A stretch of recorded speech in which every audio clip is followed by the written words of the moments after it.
Welcome back, boys and girls, to episode 44 of the Nerd Chills podcast, I think. Palindrome episodes are usually really bad luck, and this one is without exception. CJ's computer actually took a giant shit on his chest, and he's cleaning that up, so he will not be with us this week. First his phone, then his computer. Yeah. What is next? I think car. Car? Oh no, what if it actually we're gonna have a pool of what's gonna go wrong in CJ's life next. With me in the second chair, I guess technically this week, is Charlie. Welcome back, Charlie. Oh snap! Upgrade. Oh, and promotion. In the third chair is Robin Grace. Welcome back, Robin. Hello. We have a wonderful show for you guys this week. Hopefully, we're going to be talking about patching and kind of the way that games come out incomplete, and not just games, but systems entirely. But we're going to be doing that later on in the show. But first and foremost, let's start out with Charlie, because I know what Robin's been up to this week. What have you been playing this week, Charlie? I've been playing a lot of Super Mario Odyssey. I really like that game. I've gotten to like the third world. I've been trying to like collect the moons as I go, but I really, really like it. It's super fun. And the bosses are like very different. You're not just beating Bowser repeatedly. There's like some angry rabbits for some reason. I don't really remember the whole plot behind that. But the levels are like really big and really creative and cool looking, and I really like it. Other than that, I've been still playing Horizon. I got to a part where I'm battling this corrupt machine called the Deathbringer. That's a great name. And you'll have to let me know when or if you get there, because I really could use some help. It's more like if. I don't know how to get past it, and I feel like it's much harder than I think it should be. And from what I've read online, I'm only like maybe halfway through the game. Oh, Holy So crap. I don't understand why it's so difficult. Once I get there and start failing, I will let you know. Yes, I think maybe I just need to like go grind, but that sucks. It's so boring. Grind. Oh wait, is it multiplayer? Can you grind with friends? No, it's not. It's Wait, a that single-player sounds experience. really weird. Robin's life, grinding with friends. That's her autobiography. That's gonna be my app, grinding with friends. Wow. And then It's like Tinder, but it's only your contacts. It makes it really awkward. my boyfriend and I played Statics again on VR because I wanted to see him play VR, and that was pretty fun. We got really far. He got really far. It's very puzzly, and I was like, he would be good for this. That's funny. And it was really fun watching him play VR. And then we played more South Park. And I think that's it. I can't think of anything else I've played.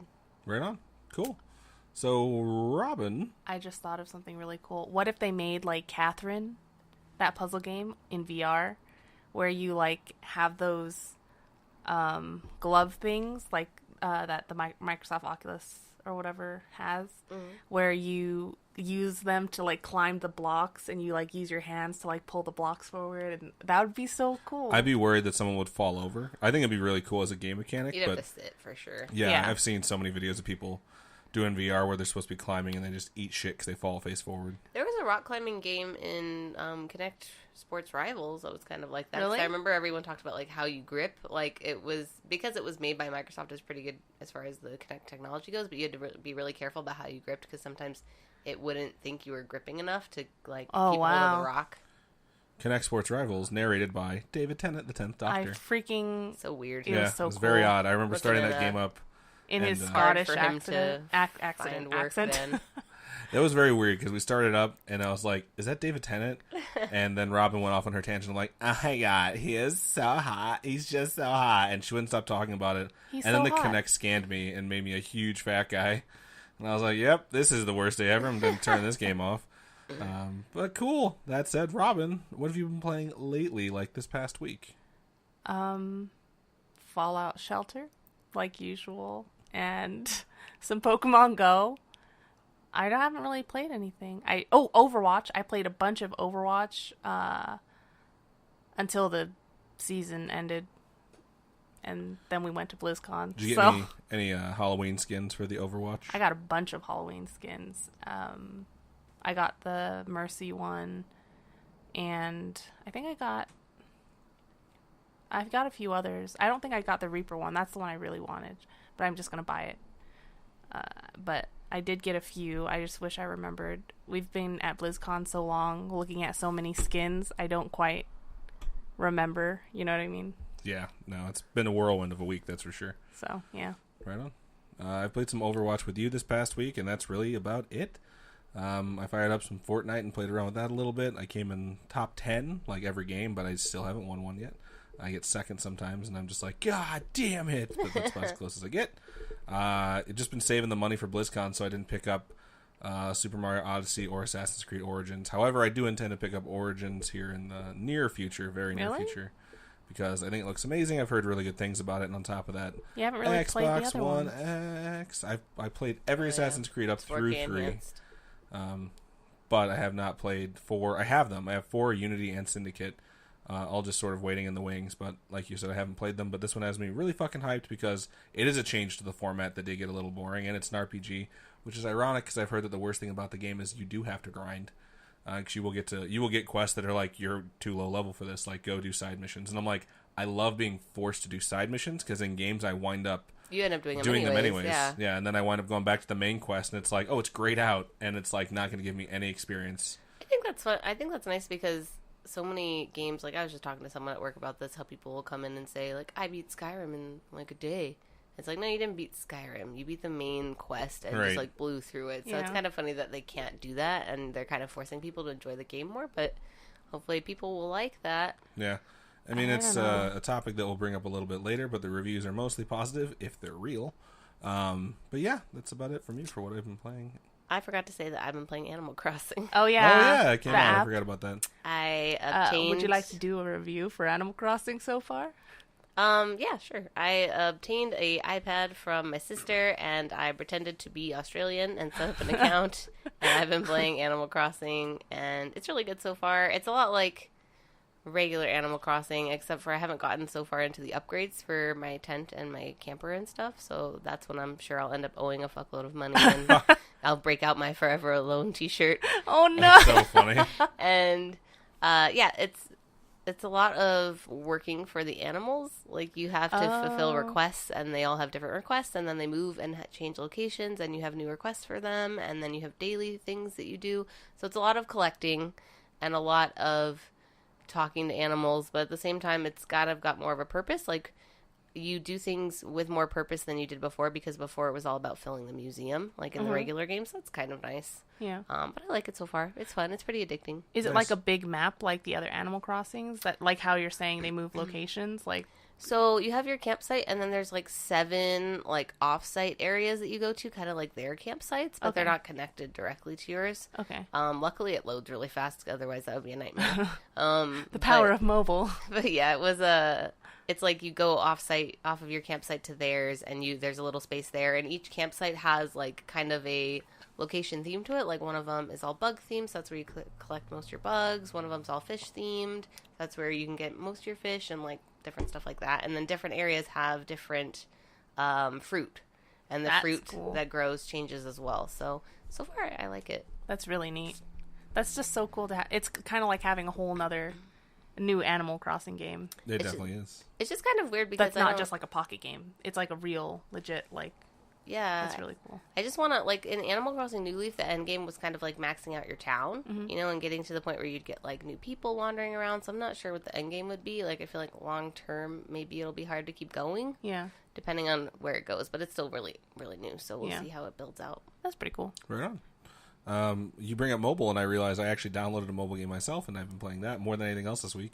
He re-downloaded Clash Royale. Yeah, I did, and I talked about it last week, and I've been playing it a fuck ton. I'm back up into like the 6th league already, and I'm doing really well, but I'm taking my time with it. They have 2v2 battles now. They have a bunch of like additional like daily quests that you can do to collect like stuff faster. That's cool. And I basically got into a league way too early, and I was like, if I play, I'll get crushed. So I'll sit and collect like my 3 free chests daily, and now I have like cards where I can actually stay in the league, and I've just kind of used that strategy to move forward.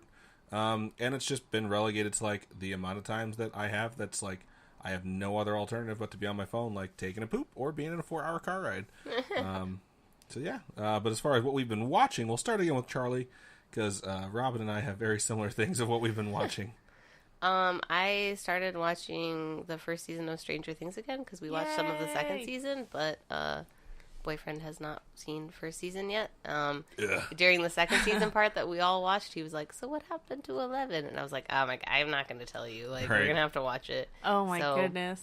We're already up to like the 5th episode, so that's not bad. Because I didn't realize there's only 8 episodes in the first season. Mm-hmm. So we're like dang near done with it. Other than that, I've been watching Bob's Burgers. I did the newer seasons that I had never seen, and now I'm just going back through the older ones.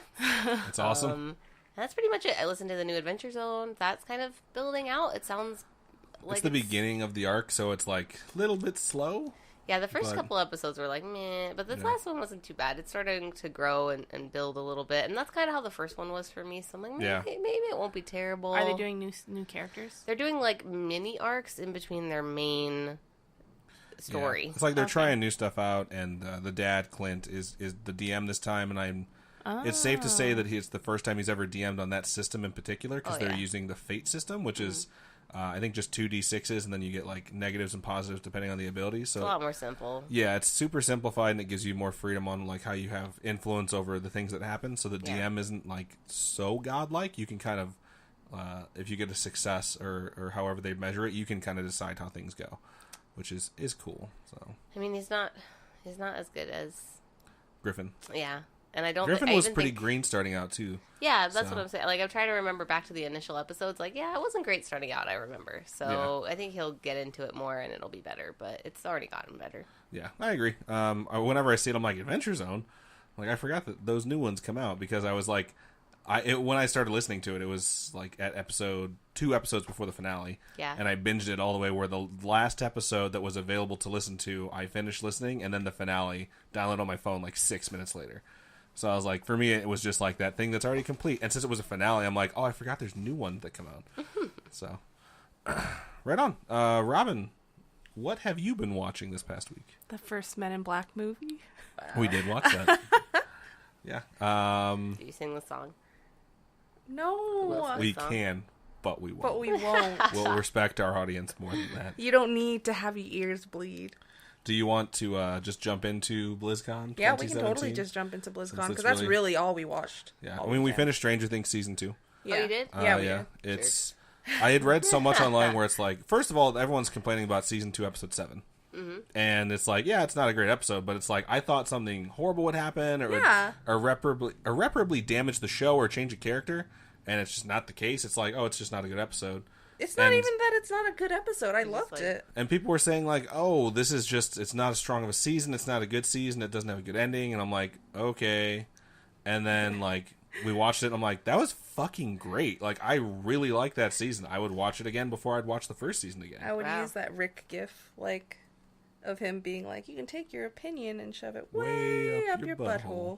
Yeah, I totally agree. And if I could compare it to anything, and it really feels this way to me, it's like, if anyone's seen the original Ridley Scott movie Alien, and you're like, oh, wow, this is a great horror movie, and then you go back and you watch the sequel to it, Aliens, which was directed by James Cameron, where it's a completely different movie, so it's an action movie instead of a horror movie, where they just up the stakes for everything. That's kind of what Stranger Things Season 2 was, and I fucking loved Aliens, and I loved Alien, so it's like, I can like both of those things without shitting on the other one, and I think that's kind of where people got lost when they're trying to give their opinion without shitting on something, is like, well, I can't like the first season and the second season at the same time because they are very different. And it's like, the characters are the same. The characters have growth. And the kid who plays Mike, who was Richie in It, is just fucking awesome in this season. There's an episode where, like, I almost cried. Where I was like, that's so fucking intense and hard to watch. Like, but it's just a real moment, and he acts like a kid would act, being that old to confronting something like that hard to confront. And it's like, people didn't like this season. They're just people that want to shit on stuff. If you have, like, an actual opinion on why you didn't like Season 2, please feel free to send it in. But if it's something just like, it just sucked, bro, you can tweet at @GoFuckYourself. But if you actually want to have a dialogue, I tweet wonder if that's an actual, real like... Donald Trump. Yeah, at the real Donald Trump, and just say horrible things. No, you can tweet at @nerd_chills, and we'd be more than happy to engage in a actual debate with you guys. Like when we were posting stuff from BlizzCon, we had one person that was just like, hate StarCraft, hate Hearthstone. Yeah. It was so... I laughed. I was just like, okay. I was like, not everyone loves everything. Yeah. I mean, not everyone loves everything. Yeah. It's pretty legit. Yeah, that's deep. That's really deep there, Robin. It's true. But yeah, describe a BlizzCon experience for you this year, Robin? It's your first BlizzCon, correct? I'm just gonna say Muse. Just Muse. That's all you're gonna say. So much Muse. So we'll start at the end. Yeah, Muse closed the show, and Muse was fucking awesome. It was like a 2-hour concert, and it was amazing. Out of everything, that for me was the most memorable thing. It was just so cool. I don't know. It wasn't the most memorable thing for me, but I can say it was. I thought it was just going to be like, we paid this guy to close the show, so he's going to come out and do a few songs. But it was like a full blown concert experience, and like I was thinking about it when they first started playing, I should say, and it's like the audience was kind of muted, like not tons of enthusiasm, but everyone was there. Mm-hmm. And I was like, well, that's the thing is when you're not playing your own concert. When you play your own concert, people paid money to come see you. You're playing an event where some of the people there might not even give a shit about you. Yeah. And I was like, that's kind of what's happening here. And then like 3 songs in, they were just so fucking good. Like everyone was going crazy. That's awesome. And I don't know. It was phenomenal. I think it got crazy when they played Hysteria and everyone was like, this song, yay. Yeah. And like the song I've heard, now I know who these people are. He, I don't know, went through like 13 guitars. He didn't destroy them. He just swapped them out. He did totally destroy one speaker. He chucked his guitar into it. It was insane. He was trying to tune it during a song, and I think he was like, fuck this, and he just threw it, like, neck first into a speaker, which, like, got knocked off, and then, like, someone next to me is like, and now the roadie has to come out and just put that thing back up there. But, yeah, Muse is fucking sweet. As far as BlizzCon 2017, a lot of stuff did get announced. StarCraft 2 will be free to play. And if you're thinking like the multiplayer is already free to play, no, you can just go download it and play the multiplayer and the Wings of Liberty campaign, which is the human campaign. Wow. Which is arguably the best one. I still need to play and they were saying if you already own Wings of Liberty, you get Heart of the Swarm for free. I was just sitting there thinking though, like, what if I already... If you have Heart of the Swarm, why don't I get Legacy of the Void? Right. Yeah, that's what I was thinking too, because I don't have Legacy of the Void. Yeah. I already have all 3 of them, so it doesn't really matter for me. But super excited about that. World of Warcraft's new expansion got announced. It's called Battle for Azeroth. And just kind of watching it, I haven't played since Lich King. I got back in for the launch of Cataclysm, and I was like, I don't really like this. The endgame's going to take too much from me, and I don't think the classes are well balanced anymore. And where they've taken the storyline and where they're taking the game again makes me want to play again. Well, maybe CJ will come through and finally buy you guys those subscriptions. If his computer problem isn't too expensive, I will definitely take that subscription, start a brand new character, and level them up. I want to know who else cried during the opening cinematic. A lot of people at the panels were talking about how emotional it was. It's just a really intense fucking cinematic, and you're like, holy shit. Like, I was getting like cold chills, and I looked over at Robin, and she's like, I'm not crying, you're crying. There was a girl that I was talking to that was so nice in front of me. I wish I would have gotten her name, but she was like straight up like sobbing. Yeah, she wasn't sobbing implies like weeping noises. She wasn't weeping, but it was like steadily in her eyes or streaming down her face. Yeah, but she was thrilled. She like had to wipe her nose like with her shirt. She was like so emotionally affected, and I was sitting there like wiping my eyes like I hope no one's looking at me. It's funny too because like aside from the video game announcements and all the tournaments and how cool of an experience it was, I think I only had 2 people out of roughly 31,000 who were unpleasant, and they were workers who were just probably having a really bad day. And then like the community involved in Blizzard's games, like it's just phenomenal. And I've had toxic experiences before on an individual basis, but you cannot have a community, especially in the World of Warcraft community, that isn't supportive of each other for a game that needs you to have 25 people working together to do one thing. Yeah. They announced World of Warcraft Classic, which is something we talked about previously, how they had taken down the legacy servers so people could play WoW Vanilla. The way they announced that was super cool. Yeah, he was like, I love ice cream, and my favorite flavors are such and such. Or chocolate and cookies and cream, but we know some of you only like vanilla. And then everyone realized what was going on. They lost their shit. Yeah, like... And it's like really 30,000 people across 4 different halls. But we made sure we went to the biggest hall, which had them on the stage for most of it. That's cool. And it was phenomenal. They didn't say anything about Diablo, really. No. Poor Diablo. That franchise it's dying. I don't know if it's dying as much as it's just like... It's just, they don't have a whole lot where they can monetize it. And it's an old school single-player to 4-player multiplayer experience. Yeah. And it's like, there's not a whole lot else they can put in there, but they can do the old school expansion stuff, and they did with Reaper of Souls. I think they could really jazz it up and have a new series out and attract people, at least on console. I mean, I think that people are still into it, but it took a long time for Diablo 3, so... Yeah, and they did just drop... what we have to expect. The new hero recently. They dropped... oh, yeah, they did that expansion. Maybe they're kind of using that to test the waters and see where people are with it. They have so many things going on, too, and, Heroes of the Storm got 2 new heroes. Got Hanzo from Overwatch, People and they got still Alex play. Strasha from... Yeah, they shockingly do. What? People do still play Heroes of the Storm. Oh, yeah. And Blizzard fully supports it. And it's really cool to see that community. The person, Stefan, who got us tickets, he is a giant Heroes of the Storm fan. So we didn't really see him that much during Con because he was mainly handing out Heroes of the Storm. We're trying to split time between Overwatch and StarCraft. Overwatch and StarCraft. We stopped by Hearthstone. We stopped by the Dark Moon Fair, which was in a different hall, which had all this different stuff. And there was so much fucking sweet merch. There was someone who had made 2 Warcraft. It was a Warcraft and a Blizzard cookbook where the recipes from all this different stuff. And she signed it. It was really nice. She was super nice. She was super funny. She talked about how when she got her deadline, like, hey, you need to make a cookbook for World of Warcraft. And it's super thick, and we have it downstairs. And she's like, a lot of the meals actually exist in Warcraft. And you just have to figure out, like, how do you want to actually make it? And she was making all these food, and she was doing it during Lent. And everyone that she knew either gave up, like, tasty food or tasty drinks for Lent. She's like, no, I need people to try this. They're like, can you wait 6 weeks? And she was just like, I hate you. I'll try it all myself.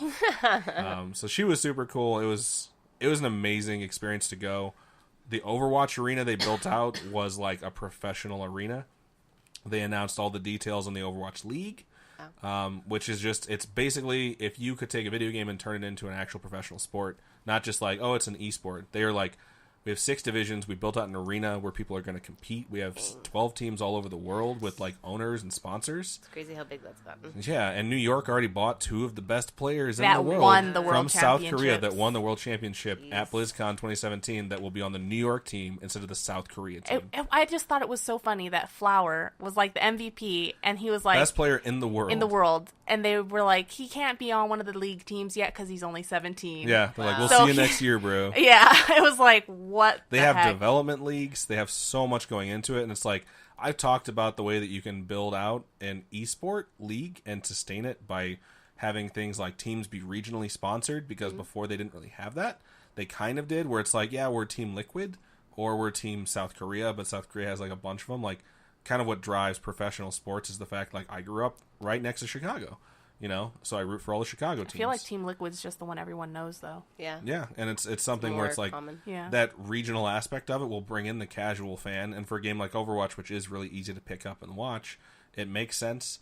And having all this stuff put into accessibility, there's going to be an app where you can literally just download it. It'll let you know when your team's playing, and you can watch the games from your phone. Wow. You stream it for free. It's not like with GSL where you had to pay money if you wanted to watch it, or you had to pay a certain amount to watch it in a certain resolution. What is GSL? GSL is, I think it's Global Something League. It might be StarCraft League. You guys can check me on that at nerd_chills. But it's the South Korean esport, which is huge. And that's where they compete for a lot of the StarCraft tournaments and stuff like that. That's where the best players go to compete. It's like the actual professional esport is the GSL League from Korea. And they just looked at it and they're like, we're going to make this absolutely worldwide. It's completely backed by Blizzard. The guy who announced everything is the commissioner. So it's like they built out like the bylaws of a sport over the last year since they announced it. It was incredible. So they're like, we have things set in place so the players are protected, the teams are protected, like, and this is something that everyone can access and enjoy. There were like uniforms and like They built out uniforms for the in-game characters have skins that are uniforms. and my God. they already have jerseys. We can They buy have logos. like yeah, It's really cool. I was Yeah. like, I've already chosen which 2 teams. There's no Chicago team and there's no Vegas team, Yeah. so I have to pick a team. So I picked London because I think their logo looks the coolest. It's and because they're called the Spitfire and their logo is a legit like actual Spitfire. Right. I was like, this is so cool. Houston has a team, Dallas has a team, New York, Boston, Philly. LA has 2 teams. 2 from LA, China, South Korea, London. I think there's 12 and there's 2 There's divisions. 12. Jesus. So, Yeah. I'm totally gonna be like Soul Tigers or Soul Dynasty. Soul Dynasty. Because they have a tiger on their jersey. I was like, yes, it's so cute. It was really cool being there, and we were there with a friend, Brett, as well, and he's a community organizer from Rooster Teeth. So being there with him too, and he's part of a different gaming community that's all about like building and accessibility and bringing people in. Like comparing that to RTX, and he's talking to us about like what the experiences are like. It was really, really fun. It's only 2 days, and I was like, I really wish it would be 3 days because we were running from hall to hall to hall to watch the finals for like StarCraft and Overwatch, and like leaving the Overwatch arena to go to somewhere else because we left during it's like semifinals. painful because you see this huge line trying to file in, and you're like, I was already in there. And it's like Disneyland if they had a free day. Yeah. Where it's like the line's so long, they have someone standing where the line's capped, like anyone over here, and they'll shut down the convention. Yeah. Like we can't fit anyone else in this arena. And it was a big arena. It's like huge. a like slightly scaled down sports arena. So there was just stadium seats that go to upper deck, and they have giant screens up there where you can actually just watch the game. So it's kind of the better seat to have. That's Yeah. cool. But yeah, I mean, they announced a fuck ton. They had badges to trade. We had our unboxing video, which a lot of you guys shared and entered the contest. That does run through November 11th. So if now that we're past BlizzCon, anyone wants to enter that, you can just tweet or comment on Facebook and use the hashtag NerdChillsBlizzCon 2017. Let us know what you enjoyed the most. And you'll be entered into a drawing to win the goodie bag. It comes with all the badges that we show in the unboxing video. We're only going to have one winner, and it's going to be randomly drawn. So. Yeah, and it's no expense to you. You just let us know where to send it. We will send it to you. And we thank everyone that's already shared it and commented and let us know. It was really fun being out there and looking down and being like, oh, 3,000 people have looked at this already today. Wow. Like, that's fucking nuts. And then seeing all the comments pour in, the comments that weren't just like, that game sucks. Right. Like, people that were actually excited for stuff. It was so cool. It was a surreal experience being there. I wish we could take literally everyone. I wish we could literally take like the whole Nerd Chills gang next year for E3 and BlizzCon 2018, because those are the two most fun events. I was there trying to compare them in my brain, like, did I like E3 or BlizzCon better? And they're different experiences. I like that E3 was longer and I got to see more. Yeah. But BlizzCon is so personal. Yeah. Like, it's a completely different experience where, like, literally everyone I walked by shared an interest with me because, like, I know every game in that building and I love 7 of 8, or I should say 5 of 6, because I don't really play Heroes of the Storm. But now that I was there, You want to? I really fucking want to play I it. forgot how enjoyable watching StarCraft was. In I person. Yeah. It's so and cool. There was only one Terran left. One Terran. And I was just rooting for this Terran to win. He needed one more game. Oh. It was best of 5. He was up 2 games to none. We walked away because we had to go do something else. And then later on, they announced that he lost 3-2. Aww. And we're like, Yeah. we were his good luck charm, and we walked away. Oh my god. Sorry, TY. Yeah. Our bad. Fuck So, you, Rogue. No, Rogue is a great Zerg player. It's cool to see Zerg as a viable race, too, because usually they're really squishy. But, yeah. So, BlizzCon was a fucking blast. I know we didn't cover all the announcements, but if you guys have any questions, feel free to tweet at me. I'm at the NMDiaz or Robin. What's your Twitter handle? At the Robin Grace, I'm pretty sure. Cool. Yeah, and we'd be more than Yeah. happy to go over it. If you were there, let us know what your favorite thing was, or like what you did and how you handled your day, because your experience could be vastly different from ours. There were parts of the convention we didn't see till the last day. Yeah. Yeah. Like So- the Hearthstone Tavern, I don't think I even walked into the Hearthstone Tavern. Yeah. I wish I would have. It looked amazing. And Anaheim So. is a really nice city. We talked to some of the employees from Blizzard, and they were just super, super nice. Like, they just walked the floor when they were done doing panels and stuff, and they'd walk right by you, and they would just talk to people. So it was it's weird to see them and be like, your game makes millions, possibly billions of dollars, and you are totally willing to stand and have a debate about a Hearthstone card on the show floor with a super nerd who flew from, like, fucking Japan. I think it was Korea. He was Korean. I mean, there was so many people I saw, like, just talking to the developers as they walked by. I'm like, so that guy cool. looks familiar. And I'm like, oh, he was on the thing. And they said they, sold 7 times more virtual tickets this year than they had. 70% more virtual tickets than in prior years. So, That's okay. crazy. Yeah. It's because they are now affiliated with MLG, so they Yeah. have like a streaming platform that they can use that makes it easy. And all the global finals took place at BlizzCon. They usually do, but they have so many events that are, like, Diablo doesn't have that esport aspect to it. But Heroes of the Storm, Overwatch, Everything else Hearthstone, they StarCraft 2, World of Warcraft. I mean, that's literally everything else. They have a world championship. StarCraft 2 is at the tail end of its popularity, and first Yeah. place took home like $280,000. $280,000. That's an individual. That is, oh no, wait. TY was the one that had already won $330,000 This this year. year, right? Yeah. Okay. His parents, like, you always hear the nightmare stories of, like, an Asian parent that's like, why you no doctor yet? And his video was like so moving because he's like, oh no, my parents completely encouraged me from my dad was like, the go time I was be a a pro kid. gamer. So like, he turned pro at 12. Wow. And this year alone, he's made over $300,000 in prize money. And it's like, how fucking cool is that? That's super Like, cool. get a kid, encourage his passion, and be like, if you're this good, I want you to play on a professional level. Yeah. In a culture where it's like, no, you have to do extremely stereotypical things that make average, okay money that'll make me feel secure. I told Adam, I was like, we're going to have kids. I'm going to send them to South Korea. They're going to start playing video games like when they're like 5. She wants to be a StarCraft tournaments. pro baby factory. Like, we're not going to raise them. We're just going to send them off to StarCraft boot camp. So, but yeah, BlizzCon was fucking fantastic. I know it took up a really big part of the early part of the show, but it kind of had to. Once a year, man. Yeah, it's once a year. It was phenomenal, and I'm totally gonna get back into World of Warcraft, and I'm definitely gonna stream if I do, so everyone can watch. StarCraft too. I'm like, I really want to play StarCraft again. I've never played a Worgen. Like, I've never played the werewolf race. I've never played a goblin. Like, and the funny thing is like, I know we're going long on this, but like when I used to play World of Warcraft, and I'd have friends that said this too. It was during Wrath of the Lich King, and they started putting in like tons of daily quests that you could do. And when your reputation would increase, the greetings from the non-playable characters would change. And I got to the point where I was max level rep with like the front line that was fighting like the demons. And you would land in the town to do your dailies, and everyone would like greet you if you were at the highest rep, and they'd like salute you, and they'd be like, "Thank the world for Malum, like we would be dead without him." And like they talk about you like you were this revered hero. That's awesome. And when I was watching the cinematic of like the Alliance and the Horde, and a bunch of the characters that I used to care about are literally dead now, and there's this huge war, I'm like, man, like I'm pissed, like I'm upset because they took away these characters I've known since I was in high school that I used to read books about. And I'm like, I'm angry. And then I'm like, literally as like a role player, I'm like, I want my character to come back and join in this fucking war and kill fucking Horde again. Like, it wasn't just oh, this game looks cool. It was literally like well, I feel like I need to go avenge that dude that I read 50 goddamn comic books about before they canceled the series that's apparently gone now. Spoilers. Aww. I won't say his name, but yeah, if you know who I'm talking about. I was like, I turned in and talked to Stefan, and Stefan's like, oh yeah, they killed him. I was like, what the fuck? They're like, yeah, so-and-so betrayed him. I'm like, I have to murder someone right now. Like, I need to join this again. So it was like, just talking about it and then seeing that cinematic. He was explaining it to me while the cinematic was going on. And I was so, like, emotional. I looked at Robin and she was crying. I'm like, thank God it's not just me. It's like, I wasn't crying because I'm a dude. But, are you? Yeah, gender archetypes. Sorry.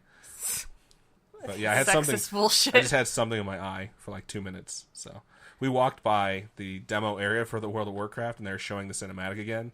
And Robin like covered her eyes. She's like, I can't watch it again. So yeah, it's just so good. They just, I don't know. They really like bring you in. Like, it's just this idea of like, if you have enjoyed Blizzard products in the past, like we love you guys for it. Like this is everything we're doing for you, and it just makes you want to be part of their gaming community. So. You can also be a part of their career community right now, too. Yeah, they did have an entire booth dedicated to talking about how you could work for Blizzard, and if you're like an artist, they had a spot where they'd like check out your portfolio and give you helpful pointers, or just flat out fucking recruit you. Yeah. They had so many panels about like specific aspects of game creation. Like Hearthstone had this hour-long panel about how you balance a game and develop new cards. They had like an entire panel about sound recording and sound engineering. They had a bunch of stuff. And one of the things that got cut off because Muse came out to play was at the end of the night, the second night, they had 3 interesting stories told by people who work for Blizzard about how they came to work for Blizzard. And one of them was Jeff Kaplan, like legendary game designer. And his story was so amazing that when he was like, I got a creative writing degree. He was talking about his worthless creative writing degree that he got. And I'm like, sounds like someone I know. But they cut his story because they were about to start playing Muse. And the girl behind is like, no, I want to hear Jeff Kaplan's story. We wanted to stay a while and listen. We did, and I think that's what the panel was called too. So, but yeah, that's the BlizzCon 2017 recap, and then just a quick reiteration. Oh yeah, don't forget like bunch of new skins, new characters. Overwatch has a new character. Overwatch got the new character Moira. She's a healer support class. She looks fucking incredible. World of Warcraft has new allied races, and you guys got to go check out all the new stuff. Yeah, there's a whole bunch of stuff. There's to so check much out. we could literally spend forever the entire show talking about it. But the contest again, hashtag BlizzCon, hashtag NerdChills BlizzCon 2017. I asked you to make it shorter, but you're like, no. But yeah, it still runs through 11/11. It's been working. That's all I'm saying. It has been. But yeah, it runs through 11/11, and we'll pick one random winner for the goodie bag. I was writing out my post from the unboxing, and I got to like where I wanted it to be almost, and it was like negative 22 characters. I was like, fuck. It's like, damn it. Damn you, Twitter. So, we'll move right along into the big three news. Not a whole lot of stuff from Microsoft, which I will be covering because CJ is out. But even though there's only two things, one of them is rather big. Yeah, it is. Wow. I mean, what? Shannon Loftus, who is the GM of Xbox Publishing for first-party games, did talk with GameSpot recently about the Fable franchise. She talked about the Fable card game that's currently out and how good it is. That Fable is, quote, very near and dear to my heart. Actually, one of the primary reasons I moved to England was to work with the team for Fable 2. Wow. Fable Fortune is now out, the card game. We absolutely love the IP. I can't talk right now about whether we're doing anything with it or not, but if I ever get a chance to go back to Albion, and then she trailed off. So I think it's very clear that they're aware of the fact that it's one of their strongest first parties, and people really want it, and it's like, I appreciate the fact they took a chance with Fable Legends, because the idea at the time, especially of a 4-player co-op game where one player plays as basically the dungeon master, was getting very popular, and it's not like that game didn't play well. I was in the alpha test for it. I still have it. I refuse to delete it off of my Xbox One X library. But it's like they just realized this is not feasible, and it's not accessible or approachable to a casual audience, and they canceled it. So I really hope that they have plans for a Fable 4 or a Fable reboot or something of that nature. I think that I could see them. I mean, Fable 2 is backwards compatible. They could. I'm not sure if Fable 1 or Fable 1 Anniversary is. I think it either is on the list to become or has been. I believe it will be going live soon, or if it's not already. So maybe they can use that to kind of test it out and test the waters and see how many people play that and are still interested in the series. Right. I do have concerns because, Fable Legends was not something that a ton of people talked about. That even if they did put money and energy into it, it wouldn't be as popular as it has been in the past, which is sort of like the struggle of Microsoft titles. But I'm interested to see if they're going to continue it. I would think it would be cool if they could pull it off and do another one. Yeah. I just, I don't know. I feel like that's what happens. They're like, everyone loved Gears, right? We'll make a new Gears. And then no one plays Gears. No. Everyone loved Halo. We'll make a new Halo. And then nobody likes Halo. Yeah, I just feel like all their series, it's like, yeah, it was really popular, and then they bring it back out, and they can never attain the success they had before. And I think trying to, like, recapture the lightning, excuse me, rather than evolve. Yeah, exactly. They try it again, and it doesn't work. So I'm just worried that they would make a Fable game that's pretty similar to previous Fable titles, and people just wouldn't be into it, and then it would die. Right. And then it would be really dead, which Oh. is where so many of their series are headed. Yeah. It's weird to see something like Creed take a year off, come back. And still be pretty popular. And they've changed, like, the way the game is going to play. They've taken conventions from different parts, where it's like, it's more like an RPG now. And you could say, like, oh, look, they decided to rip off The Witcher. But at the same time, you're like, I really like Creed. I really like that system. Why the hell wouldn't I try it? And it seems to be doing well so far. So it's been a while since we had a first-party, normal action-adventure Fable game. So if they were to put more into it than it used to have, it could be beneficial. But, like you said, are they just going to retread the same ground and just kill it off? Yeah, I don't know. It'd be interesting to see. And the second piece of Microsoft news that we do have for you guys this week, Player Unknown's Battlegrounds got its official Xbox One release date. That'll be December 12th. Player Unknown's Battlegrounds will be launching, and it is in early access and is, quote, equivalent and therefore indicative of an unfinished product, just because it is still in its testing mode. Mm-hmm. However, they did announce that the PC version would be getting its 1.0 version, which is basically like its actual supposed finished release, in, quote, late December. So it's going to come out as a finished product for PC, supposedly, right around the same time that it's going to launch on Xbox One in early access. So I think it's $30, right? It is announced at $29.99, correct. Which is bad for a preview game. It's weird because Fortnite's free. And your alternative is like, this game is free, it's a little bit faster, it's a little bit less serious, but it functions a little bit better because it's already built on a game engine that was completed. So it'll be interesting to see how it does. I still think it's going to do amazing, but if I was going to play something competitive against 100 people, and I had the option of playing on PC, I feel like I would want to play it on PC because I do have something that's like a viable like PC rig that I could play it on. Yeah. But, that said, I'm still having a really good time playing Fortnite, so I'll probably want to try. I hope they have a free weekend for PlayerUnknown's Battlegrounds. Is basically what I'm trying to get at here. Depending on what it starts like. But I think it'll be good for people that want to get into it but haven't, or people that primarily play on consoles that haven't gotten into it, because you'll have a chance to start out. Like, I know I wouldn't want to just go and jump into the PC version and get my ass kicked by people that have been playing for months. Yeah, and the PC gaming culture is like hardcore. Yeah. There's no one that's a PC gamer that's like a casual. I swear to God. No. I've never met one. So yeah, that would be a little scary. So we'll see. But that's everything I have for Microsoft news. I clearly have the voice about to fade out bug that Charlie had last week. Sorry. It's totally your fault.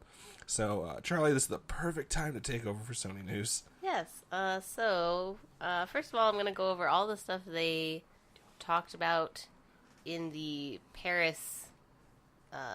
game show? Yes, Paris Game Show announcement that Sony had. They had a bunch of trailers, some new games announced, some new VR games announced. Just to kind of list them out, they did a new trailer for The Last of Us, and they introduced some new characters that look super cool.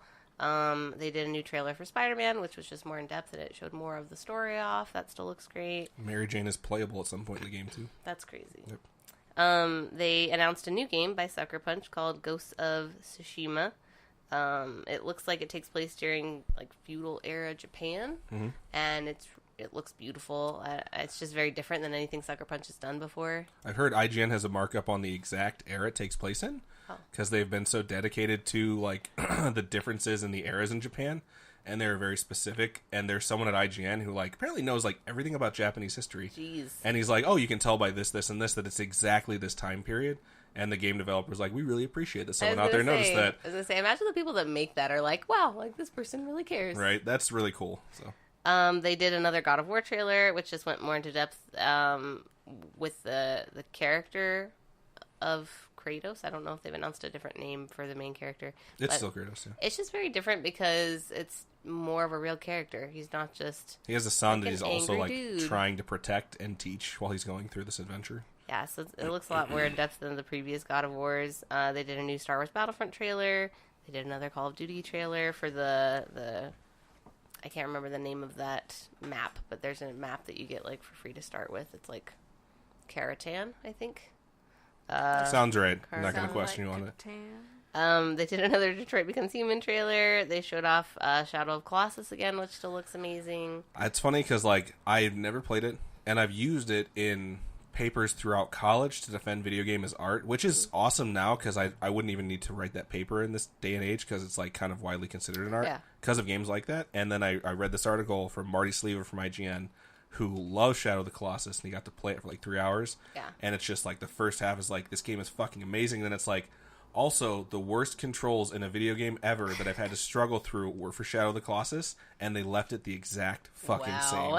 So they're like, you guys need to change this before this releases, or you're going to introduce a lot of people that aren't used to struggling against controls to play a good game to that element. And I'm like, oh, please don't do that to me. Like, fix the controls. I think that would be kind of almost what I would expect, because Ico was kind of like that, and I haven't played Last Guardian. They said Last Guardian was the same way too. Yeah, so I think that's kind of just the style, which I feel bad saying, but our style is shitty controls and amazing games. Good luck. But it looks beautiful. I can't say enough. Like, I've seen so many comparisons between like PS2, PS3, and the new PS4 version of that game, and it's just amazing. Horizon Zero Dawn Frozen Wilds had a new trailer. That'll be out on the 7th, so it's out tomorrow when you'll be hearing this. Holy crap. Destiny 2's Trials of Osiris got a date, December 5th. They showed off Far Cry 5 stuff, which is kind of cool because I didn't know that they were like partnering with Far Cry 5. That's another big game that will be kind of a pet of Sony's. Another big game that'll be mentioned in a later article, which is actually really interesting about how UIs are developing. So we'll get to that. And they showed off co-op gameplay, which is cool because, I mean, that's indicative of the series, but it's nice that they're still doing that. A lot of people love that about that game. They're going to be adding free DLC to Resident Evil 7. That is really cool. It's all VR playable, and I've heard it's a pretty long DLC. That comes out December 12th. So that looked pretty cool. They announced the Final Fantasy, what is it? Something of Ignis. The new content for Final Fantasy 15, and then Monster of the Deep, of course. They showed off more stuff for that. I'm excited for that one. I was crazy excited. I'm not a Monster Hunter fan, but when they showed off that you can play as Aloy in Monster Hunter, Yeah, that when I saw that, I'm like, ugh, fangirl bullshit. Shut up. Yeah, no, I was really excited. They're going to have a beta exclusively for PlayStation Plus members. Oh, that's on it, guys. December Don't 9th. forget that you can play as Link in Skyrim. It's going to be so amazing. Keep going. Sorry. Right? But yeah, Aloy, that makes me want to play that game. It looks cool. And that makes me, I don't know if it'll be part of the beta, but that makes me want to play the beta. Plus, it'll just be cool to have Monster Hunter on a real console. Sorry, Nintendo, but your worlds are not big enough on DS. This is very true. We have tried so much to fucking get into it, and it just didn't work. They announced a few, I guess, indie titles, even though they're pretty big indie titles. Spelunky 2, Guacamelee 2, Loco Roco 2. I don't think any of them had dates except for Loco Roco. That's December 9th. Almost everything they showed didn't have dates, and very few of them actually had launch windows. It's just like huge games, though. I think it's there's two things that came out of the conference that I thought were really interesting, and it's two things that I think are bizarre. And one of them is people upset that they didn't get dates because they were shown essentially trailers for most of these same games at E3. Yeah. And it's like, okay, but what would you rather want? Do you want them to touch on something and show you more new stuff you haven't seen before and give you a date that's They're just showing bullshit you the progress. and miss that date? Or just say like, hey, we're not sure, or not give you a date at all? All I know is pretty much every title they touched on is a major title, Right. and they all look amazing. Like, I've talked to so many people who have told me that they need to buy a PS4 again if they don't already own one, because it's like all these freaking games. How can you deny that all these games, probably at least half of them will be out next year? What I find very look interesting, ridiculously too, good. is that they did this and they have PlayStation Experience coming up in December. Uh-huh. That's the reason I can understand people being like, why would they do all these right now? It's like, what are you saving for? PlayStation Experience, and it's like maybe they're saving dates for PlayStation Experience or different stuff or new titles. I mean, The Last of Us 2 was officially announced last year at PlayStation Experience, so they definitely have announced big things at the convention. That was the other thing people were talking about for like the next couple days after that was the violence in the Last of Us 2 trailer, and it's mainly because you didn't know it was Last of Us 2 until the very end where it showed, the logo and Naughty Dog, where it's like, okay, that's what this is, because it was gratuitous. But it's like, if you're telling a story within a world that's, a post-apocalyptic world where people are just animals, like, people are going to act horrible, and I understand that. So I wasn't very taken aback. When I watched it, I was like, that's fucking brutal. Because, like, basically one of the people, and you don't know any of these characters, by the way, but you see one of these people being, like, captured and, like, pumped for information, and at some point, they're like, oh, pin them down, and they hold their arms down, and they start striking their arms with a hammer, and, like, breaking their bones. Yeah. And I was like, fuck, like, that's intense. But people are, like, super upset about it, like, why would they show something like that? Like, it works differently in-game. And it's like, I understand, like, maybe you're watching Paris Game Show with your kid or something like that. Yeah. But if you see a game coming on like that, it's M-rated, like, change the channel, turn the volume down. What would you expect? Or just tell the kid, like, yeah, that's what an M-rated game is. That's why you can't play that game. Right. And it's like, I understand it from both sides of it. I wasn't very upset by it at all. I wasn't shocked by it. I wasn't like, oh, this is horrific. But it's something where it's like, are they doing this just for shock value? It's like, they're fucking Naughty Dog. They don't need to shock anyone into noticing their game. I think it might have shocked people that have played Naughty Dog games. Even though Last of Us was M-rated, it wasn't very violent. Uncharted is not violent. Like, a lot of their games are kind of on the edge. Like, they don't have a lot of that. And they don't do a ton of M-rated games. And so maybe that's why. But, I mean, to me, it was like, reminiscent of, like, Walking Dead, and that's kind of that style. So, I mean, what do you expect? And an earlier Last of Us trailer that was shown at, I think, E3 a few years back before the first game came out, where someone got shot in the face by Joel with a shotgun. Yeah. And it's like, they're showing you, like, gritty, brutal reality in a different world, and they're going to show you it in a story, so they're going to show you stuff that you can expect to see. Like, you know exactly what you're getting if you pick that game up. Yeah. It's like, it's going to be intense, and you know that from the trailer. One, in different ways, the first one was very intense. And everyone still talks about it as one of the greatest games ever made. Exactly. So they went deep into VR games. They announced a few of these new ones. I hope these are all new because I'm going to say they're new. Hong Kong Massacre. It says it's a stylish top-down shooter. The Gardens Between is a narrative-driven puzzle game. It looks very cool. Tennis World Tour, the spiritual successor to the Topspin series. I'm kind of interested in how that will be in VR, but I have had several people talk to me about wanting new tennis games, and they haven't made any in, like, years. So this is very true. Megalith, which is a hero shooter where you control massive titans. Yeah, and they That get could be bigger. pretty cool in VR. It's a very weird announced trailer where it just looked like a giant monster coming out, and then it just said Megalith, and you're like, huh, what the fuck is that about? Bow to Blood. You captain futuristic flying pirate ships. Ultra Wings, which reminded me a lot of Pilot Wings for the DS, so kind of flight sim, but a little bit less serious than maybe like Ace Combat or something. Right. But a lot of people want flight sims for VR. I think it's the perfect mechanic, because you sit in a cockpit, so it makes the most sense from a VR perspective. Sprint Vector, where it says it's a first-person running game. It looks like first-person Mirror's Edge almost a little bit. It looks Like kind of cool, parkour so and stuff. I would play it. I'm excited for this one, Dead Hungry. It looks fucking amazing. It's already out. I'm so mad at my cat for killing my VR headset. It looks so good. I'll let Charlie tell you. I'm sorry. Zombies come up, and you have to feed them.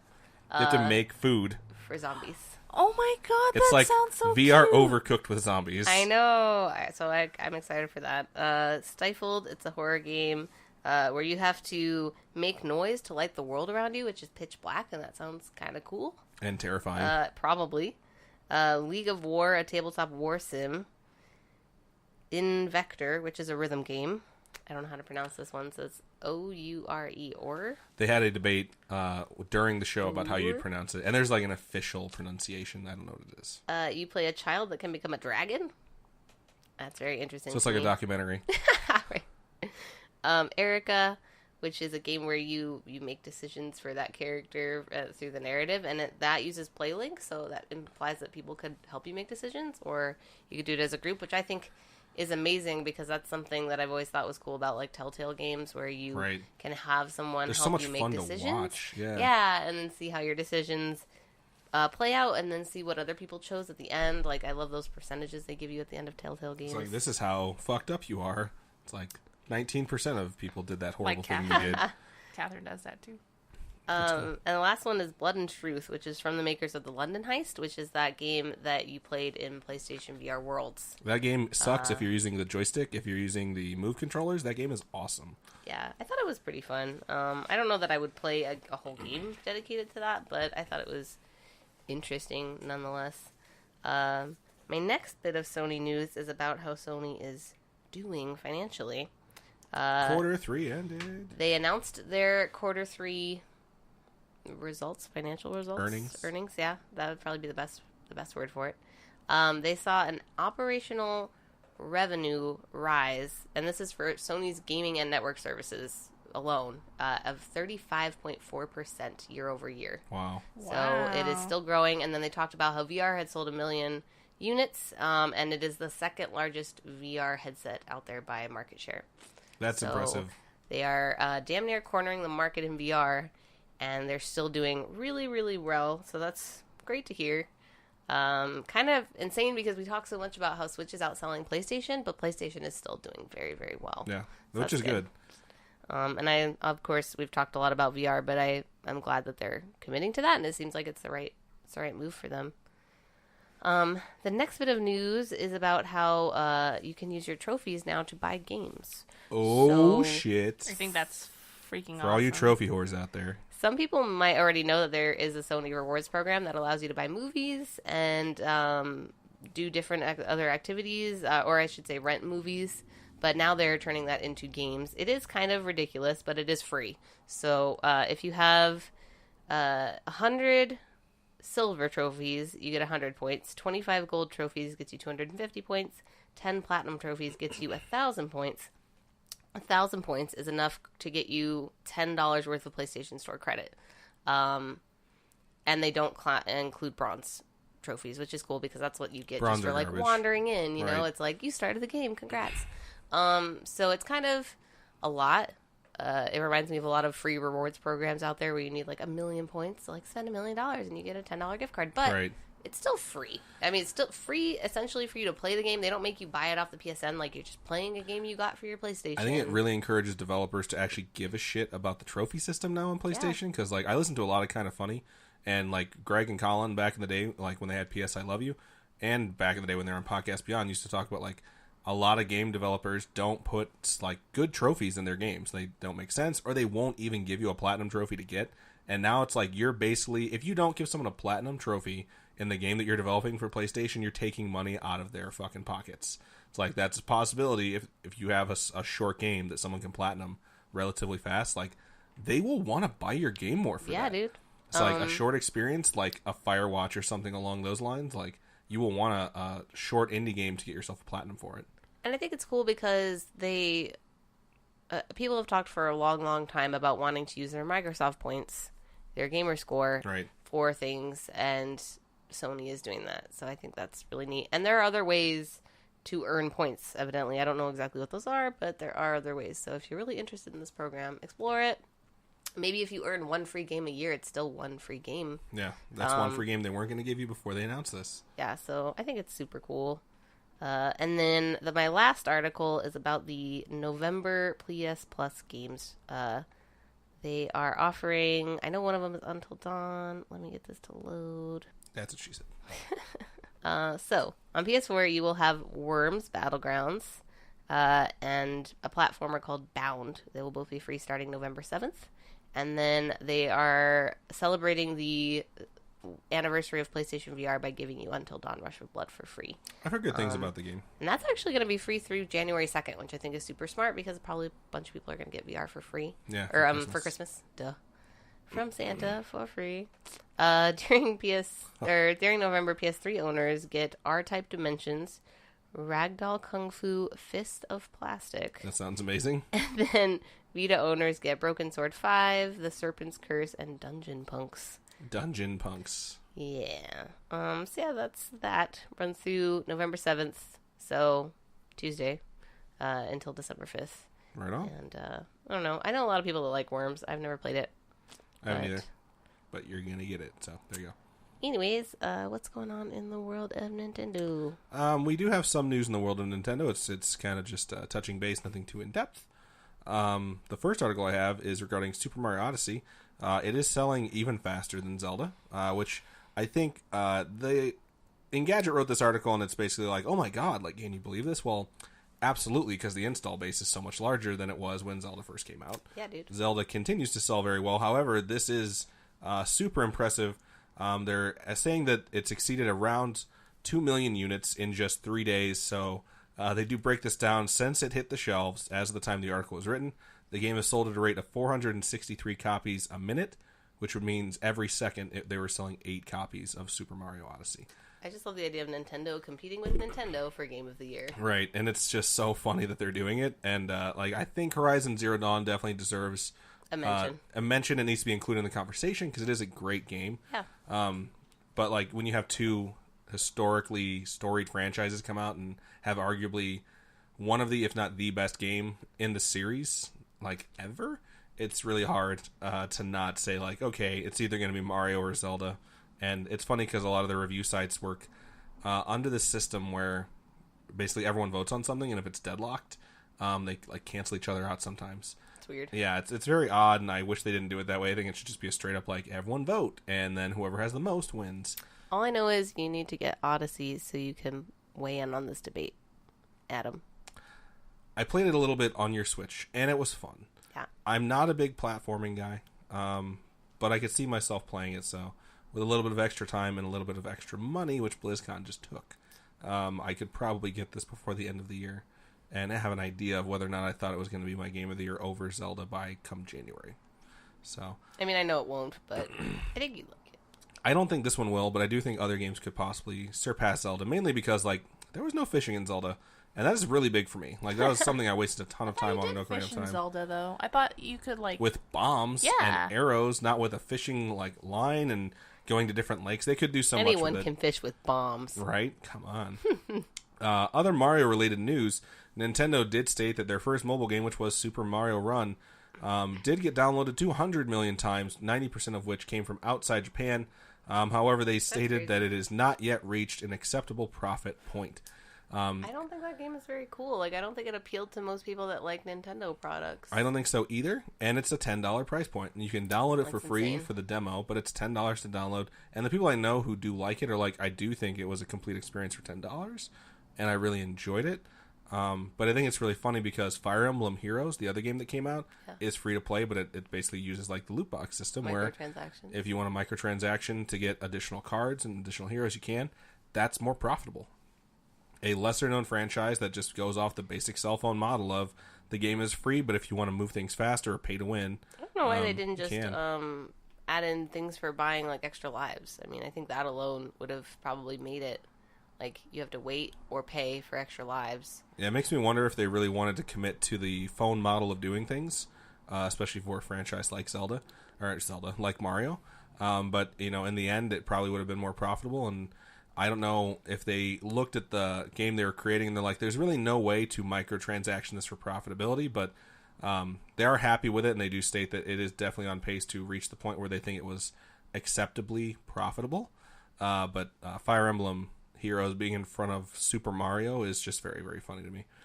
I think, I think I've said this before, but I've had a couple of people come into the store and buy a DS and a real Mario game, and then they end up bringing it back, and they're like, well, I really loved Mario Run, but this is nothing like that. So I feel like it doesn't really cross over. I don't know a ton of people who love Mario who went and played Mario Run and loved it. In fact, I know a few gamers who are like, yeah, I just couldn't get into it. I did not realize that actually happened. Yeah, that actually happened. And the person brought it back and was like, this is not the same. That's bizarre. Yeah. I can't imagine someone being like, I've never played Mario before except for on my phone. Yeah. Wow. So I just don't think those two communities necessarily cross. I agree. As far as profitability goes, Nintendo did state that the SNES Classic has sold 2 million units worldwide. They did state that they would have more than the NES Classic, which they have. It is super popular. And basically, if they could meet demand, they probably have a much higher number than that. But the system did outsell the PS4, Xbox One, and Nintendo Switch in the US during September, which is bizarre, but I understand it because people my age are usually hipsters that love nostalgia, and it's something where if you put games like Link to the Past or Super Mario World and slap an $80 price tag on it and surround it with a bunch of games you'll never play, we're stupid enough to throw our money at it. So I would have done it myself if I could have found one. But moving on, Rocket League did get its Switch date announced. Hooray! It's going to be $19.99, and it will release this November 14th. So in about a week and a half, you'll be able to play Rocket League on Nintendo Switch. I'm kind of excited for it. I actually really like Rocket League. Wade, one of our listeners, gave me a copy for free, and I've been playing it on my PC. I think playing on the go will be super cool. I totally agree. Like, I played on my PC, and I bring my Xbox controller over because mouse and keyboard is just way too hard for a game like that. But I think not only playing it on a TV in docked mode will look just as good as it could look on Xbox One or Xbox One X. But being able to just slide it out and take it wherever I need to go, like as long as I hate you guys so much, but it won't kill your battery too badly if you have the what do you call those things? The portable battery chargers for your phone. Yeah. If you want to play it online, but I don't know. I'm really excited to see how this goes, and I think every skepticism I've had for the Switch to this point, like, will it look good? Will it actually switch out like it's supposed to? Will the battery life be terrible? Like, yeah, no, it's metal, all of that. Yeah, I've realized none of these things are my concern. So as far as online goes, I think they're gonna figure it out. I did have someone bringing up the kickstand of Switch to me, and I didn't. Last week, if you remember, I was laying on the ground, not feeling great in here in this office, and I was trying to prop my Switch up with its kickstand, and it did not want to work. It doesn't work well on carpet, that's for sure. I had a few people tell me that there's a broken, which I guess there's one that attaches to it that you can buy that's like $5. It comes out soon, but I've never really thought about it. Like, they should have probably made it a better. That's the only downside I think I've heard, other than the fact that we don't have to buy micro SD cards. But still. I think it's weird to include a kickstand on a console like that, and then to just make it flimsy and shitty. So they should have done like a whole bar, I think. Yeah, and that would have all slid out. It would have made a lot more sense that way. Whatever. But moving on, I'm sure that'll be part of Switch XL Plus new. I will buy it because I'm stupid. But as far as the regular Nintendo Switch, Nintendo has predicted that the Switch will outsell the Wii U after only 1 year on the market. Wow. Nintendo expects to sell 14 million Switch consoles by the end of its fiscal year, an upward revision that would surpass the entire lifetime sales of the Wii U. That is the opening paragraph to this article written by Polygon. Hilarious. The Wii U sold 13.56 million units, and the Switch, halfway through the year, has already sold 7.63 million. Dios Wii U. Right? It's gone. It's dead. They have ramped up production on Nintendo Switch. You can actually find them places now. Oh, yeah. And they're selling really, really well. Shocker. And it's just something where the Wii U did so terrible and we all thought it might be the death of Nintendo. And now it's like within 12 months to surpass the sales of your next-gen hardware, which you thought was going to compete with Xbox One and PlayStation 4. They literally were like, okay, we should kill this fucking thing and do something completely different. Was definitely the 100% right decision to make. Yeah, I mean, it sucked, but it is what it is. They had to move on. Yeah, so basically just a lot of this is where we're at news for Nintendo, but that's everything we have for the big three. We can move into additional news. We do have lots of articles in the big three, or in the additional news, I should say, but we'll power through some of these because we know this episode's a little bit long for you guys. Yeah. So one thing I did want to mention is Star Citizen did get demoed. I shouldn't say demo, but it did get shown off a little bit. It continues to look incredible and impossible, according to this article by Motherboard. Star Citizen is basically a game that got crowdfunded for hundreds of millions of dollars that has yet to show anything. There's no like playable version. There's no release date. But I mean, they're saying that they're going to have cities that are the size of planets in this game. And it sounds a whole lot like promises made in previous games by like Peter Molyneux when he's like, oh, like this game is going to be endless, or Spore will let you take something from like the single-celled organism to like the space stage, which it did in like 2 hours. And that took 10 years to develop. Or what's that crappy one game with the spaceships? No Man's Sky. No Man's Sky. You know, it's just whenever anyone makes a claim on a game that sounds impossible, it probably is. So I'm super skeptical on this. But it's kind of fun to read about all the things they want to do, to be like, wow, these guys are really aiming really high, and maybe one day we'll have technology where they can get there. But it's a fun write-up, but it's really just about, like, they have all these ridiculously ambitious things where you're like, if you're making a universe for me to explore, why would I want to stay on one planet long enough to explore an entire city that's the size of an actual planet? Sounds like a giant fucking waste of time to me. So Yeah, I don't know. the next article we have is regarding EA. It has changed the Star Wars Battlefront 2 loot crate system following the complaints and feedback. There's a ton of stuff they've changed about this, and I'll give you a quick rundown per the IGN article that released for this. Epic Star Cards, which are the highest tier Star Cards available at launch, have been removed from crates.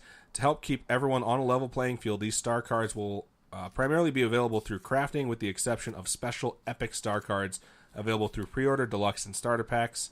They've also removed a bunch of the weapons that were going to be only available through the loot crates and put them into a progression-style system within the game where you have to meet certain requirements from actually playing the game to unlock them, similar to how, you know, like Battlefields worked for a really long That's time. really cool that Or they're doing Battlefront that now.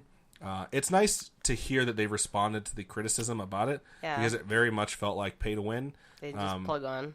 And locking weapons behind milestones is definitely the way that you want to go for something like this, because that's the model people prefer. It drives people to play the game. And then when you see a weapon someone else is using that looks really cool, you're not like, oh, I am super pissed because that guy bought that. You see something, you're like, that guy earned that. I want to earn that too because that weapon's super sweet, which is how Battlefront 1 kind of plays out now. I mean, everyone's just going to get frustrated if they think that everyone's just buying their way in, and that is the type of game that people will play just because they're fans of Star Wars, so people are more encouraged to buy their way in. So, I mean, a great business model, but not a very good video game concept. Yeah, not a very good gaming experience either. So they probably need to rethink that. I'm glad they did. Yeah, I'm really glad that they actually listened to feedback. It's good to see. Did you drop this one in here, Charlie, or was this me? I have, like, the next 4, I think. You can take them, because my voice is dying right now. Okay. So the first one I have is about House of Cards. Of course, by now most people probably know that it got canceled after its 6th season, which is pretty long, honestly. There's still one season unaired in the can that they're going to air, and then that's that. Yeah. So. So 6 seasons is pretty long, but obviously it got canceled because of sexual harassment allegations that have popped up against Kevin Spacey. That continue to pop up, which is very yes. shocking and sad to see, but...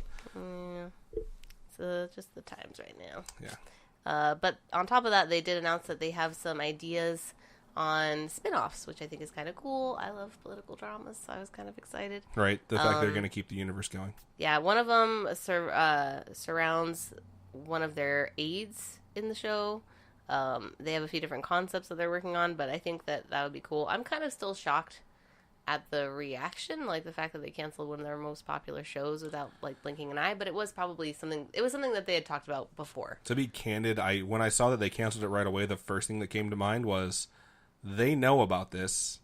they've heard complaints from people that have been working on this set, and they want to cancel it to get out in front of it because they haven't said anything before. And I really hope they have a clean track record of handling like employee complaints in regards to this, because like right after they canceled it, people on set, like in present day, were like, we have a very unsafe work environment that we've talked about in the past. Let me just say that there's not I don't think you're going to find a company on the planet that has a great track record. A perfect track record of addressing all these issues. Like every person I know who has worked for a company has seen or heard something along these lines. So, I mean, it's not going to be perfect, but at least they reacted. And as long as they can show like, hey, we took action, that's what I care about. Not like, hey, we Joe Paterno'd this thing and just looked the other way. Yeah. So, sorry, Penn State fans. But let's just be real here. Wow. Yeah, so maybe more House of Cards themed stuff in the future, even though no more House of Cards. Right.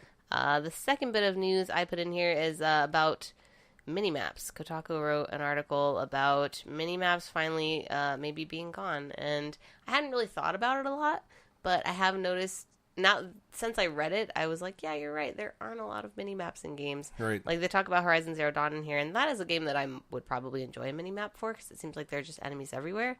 And I'm like constantly hiding and running, and maybe that's how it's supposed to be, or maybe I'm playing wrong. But I wish there was a mini map, kind of. But it makes it more like a adventure. It makes it more of a experience that's realistic, because in a realistic situation, obviously, these situations you're playing in are not super realistic. Honestly, like back when I used to play Halo before SWAT, the mode existed where you took the minimap off. Mm-hmm. Before I got into that, it's like I would almost watch the minimap primarily, even playing multiplayer, without watching the screen. The screen was like secondary to me, and the first time I really experienced like a game was Assassin's Creed 3 on Wii U, of all things, because you could move everything off the HUD from the screen onto the gamepad, and the HUD would be there, and the screen would be completely clean, and your entire gaming experience would be there. And when I did that, I realized like this is a much better way to play, and like it's nice having the minimap there as an option. But when I did that and I played Assassin's Creed 3 on Wii U, I realized that I barely ever looked at the minimap once it was not an option. I never looked down at my gamepad. Yeah. And it was right there the whole time, and I could have. So I saw this, and I saw Origins is like this, and I'm like, I'm super fucking excited to experience this game. Yeah, Origins is like that. The videos we've seen for Far Cry 5 have been like that, so it's kind of interesting. And I think it makes it feel more like a actual experience that you would have, and it makes you have to go into an area and realize what's going on, and then go back and figure out how you're going to go about things. Right. Robin, as someone who primarily plays SWAT in Halo, is it something where when you play it you actually miss the minimap, or when you play like Team Slayer you're like, why the fuck is there a minimap here? After playing a whole bunch of Overwatch, I like not having a minimap. It makes the game much more interesting and makes you have to work harder. You have to be more aware of your surroundings. Right. I don't know. Minimaps, I'm just like, meh. I literally said that this weekend. Yeah. I was like, I've played so much Halo where you have a minimap that, like, on Overwatch, you just have to realize, like, you need to figure that shit out yourself and not just, like, camp and wait for people to come by you. Right. My next bit of news is, I think, kind of exciting. Razer, the company that makes video game accessories and I saw this. PC new phone. accessories. Yeah. Yes, they are making a smartphone that will, I'm assuming, focus on gaming mobile gaming. It has as much RAM as my laptop. That's insane. It's rumored to come with 8 gigabytes of RAM, and it's going to be a lot more powerful than the newest Galaxy, and I'm kind of excited because that is it going to heat up really the only quickly? new phone. I would hope not. I think it's going to be built very well. It's going to be a tech spec dream. My only concern with it is whether or not it'll be approachable to a casual, or even just someone who wants a cell phone. That's not going to be primarily a gaming experience. Because, like, I play Clash Royale right now, and I don't have anything that's too graphic intensive where I'm like, oh, I wish I had a more powerful phone. Yeah, I think it would be cool. But I would don't know. love to have one. I feel like I wouldn't use it to the potential. unless I like got on YouTube and watched a bunch of videos about all the things I should do with it. Well, it says that they're going to have a really good battery, too, which to me is the selling point. Like, that's Right. what I look for, honestly. If I'm Yeah. going to, because my phone's super old, if I was going to upgrade a phone right now, that's what I'd be looking for is battery life. Like, that's It's the only significantly thing longer, too. that could convince me to get a new phone at this point. So that's really cool. I'm looking forward to the full announcement. The next article I have is about Facebook starting to get into video game streaming. They have announced that a streamer named Stone Mountain 64 will soon be Facebook's first streamer with a 1 million strong fan base. Holy crap. Yeah, so makes perfect sense. You know, they've done a lot this past year with Facebook Live Right. and getting people to stream on their platform. So when I read this article, I was just like, duh. Right. That's the just a perfect long thing for time them to coming for do. sure. So yeah, that'll be very interesting to see how they do in that market and whether they can break into that with Twitch and YouTube and all the other platforms. I mean, everyone goes to Facebook. Like everyone that has a Facebook is on it very frequently. I think is the best way to put it. And just having the accessibility of like scrolling through your feed and being like, what if people posted like baby video, cat that looks like Hitler. Oh, look, Robin is playing Overwatch. Just right there on your feed is really, really smart. I think it's kind of like when when PS4 and Xbox One came out and it was like already built into their system that you could stream, and it's just another way to make it super accessible and interesting to a much larger crowd. So I think it will reach people that it's never reached before, and that makes sense when they're talking about making video games part of the Olympics and things like that they're just going to have to make it a lot more of a commonly done thing, streaming and watching video games be streamed. Yeah. Right. It's really interesting to see where it's going to go, and maybe we should get on that wave and be like, hey, we have this really super popular podcast, and we'd be more than willing to sell you our exclusive rights to stream on Facebook. Wow. So we'll see. I'll get in touch with Mark and see what he says. Mark Zuckerberg? Oh. Obviously. Albert. Oh. I've made up a new saying. I don't know if it's something that I heard somewhere, and I decided to start saying, but instead of saying obviously, I say obvi, really douchey. And it's really just me trying to get Robin to snap at some point. Wow. So we'll see if I can pull it off. It's not hard to do. It's not, no. One of the things I actually meant to drop into the PlayStation news was regarding developer CCP Games. They were the ones who created eValkyrie, which was, I remember when PlayStation VR was coming out, one of the games that was like really touted as like, hey, you should really experience this in VR. It's really fun. They did state that they were going to officially stop VR development. They've halted VR development, and they're closing, selling, and streamlining their studios and letting go of, quote, around 100 employees in the process. Yeah. No one really knows where it came from. They were, kind of the darling of the VR world when PlayStation VR had come out, for PlayStation especially, because eValkyrie was very popular, but just that abrupt about-face and they were exiting the VR world is like, but Sony just doubled down on it, dude. Like, please don't do this yet. It's really sad to see, and I'm hoping like in the months to come we get a better idea of exactly why that happened, and if someone's going to fill that void and hopefully step up. But we'll see. The next piece of additional news we've talked about this a lot in the past regarding Metacritic and review sites being bombed with fake reviews, and there is an article that was posted on Kotaku regarding Assassin's Creed Origins. Metacritic score right now is an 80, but they are stating that just scrolling through you can see quite a few reviews that are fake. Metacritic did come out and say they are aware of the issue and they're handling them on a case-by-case basis. They're using like the same sentences in certain reviews, like the same key phrases, and it seems just like a copy and paste job. And again, like it's accounts that haven't been around for a long time, or were recently created, or were never verified, or are posting reviews, and they're usually glowing reviews about certain games. And it definitely seems like a positive review for hire service. But I don't know why. I don't think Ubisoft would ever go out of their way to be like, hey, let's pay people to give our game positive reviews on a site that most people don't take seriously. I would hope not, but it is a site that people just look at the score and walk away from. They don't actually read the reviews. That's very true. So it'll be really interesting to see if they ever get a real review score. Yeah, and I just think it's just more that's crazy evidence that you really can't trust Metacritic. Yeah. So it's sad because like I think reviews should be done the way Electronic Gaming Monthly did them, which is basically you have 3 or 4 people review a game and write up a little blurb about why they thought the game was that, because you can have a bunch of different scores that are varied, and if 3 or 4 people give the same game a 10, then you know that game is a masterpiece, and it's not just one person's personal taste. Yeah. The next, which is actually the second to last piece of additional news we have, was regarding some comments that Ben Affleck had made regarding the upcoming Justice League movie, and whether or not it feels more of a Zack Snyder movie than a Joss Whedon movie. And he did say that the movie is Zack's DNA. This is, he said, I'm sorry, and I quote, he cast the movie, he designed the movie. People, I think, don't understand, who don't work on movies, how much work is done in prep, the casting, the sets get built, the story is written, the ship is in essence sailing. And then Joss Whedon, for those of you who don't know, came in to take over once Zack had to step away for personal reasons.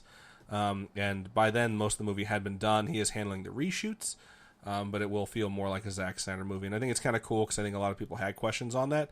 And it's kind of cool to hear someone like Ben Affleck, who, love him or hate him, he is a Oscar-winning movie writer and actor. And I don't think he's one for directing. But it's something where he understands the process of making a movie, and he's like, oh, no. Like, him coming in to finish this doesn't mean it's going to be a Joss Whedon movie.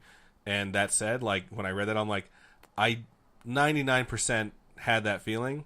That 1% of me was still there because I really wished it felt like a Joss Whedon movie. Yeah. So I am kind of sad about that. But we'll see. I hope it does well.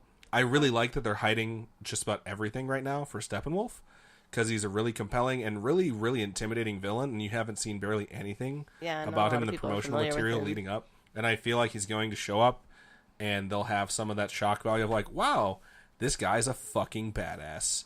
And there's going to be a superhero reveal at some point in the movie, whether or not Superman returns, which is like almost guaranteed to happen, where he's going to come back and save the day in the end, or whether or not Green Lantern shows up, which everyone's like super excited about because they alluded to it in the first official trailer, where they have Steppenwolf doing the voiceover about how they're going to invade the Earth.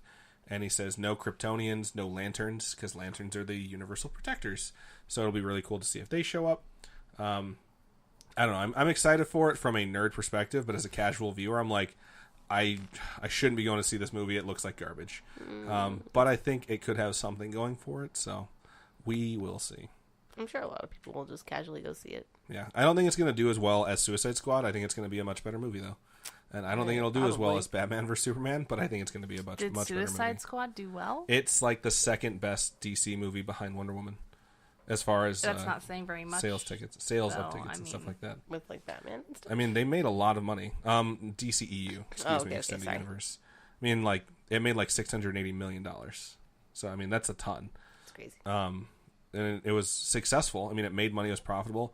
It wasn't like kind of like the Nintendo quote. It's like acceptable profitably, or profitably acceptable, where it's like we made as much money as we wanted to. Yeah. But they made money off of it, which is why they're doing a second one.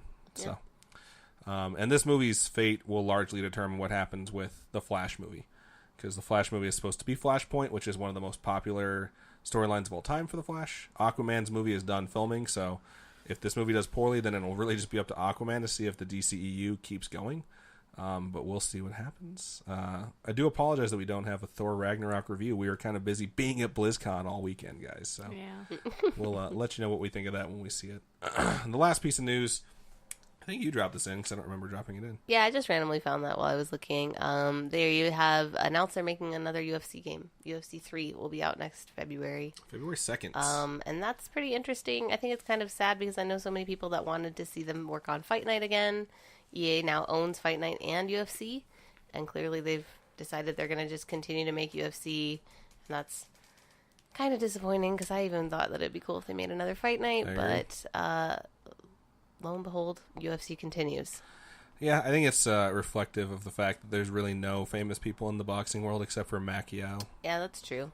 Mayweather Pacquiao, for those of you who don't know. Pacquiao. And they're both way past their prime. Oh my god, I did not even know that.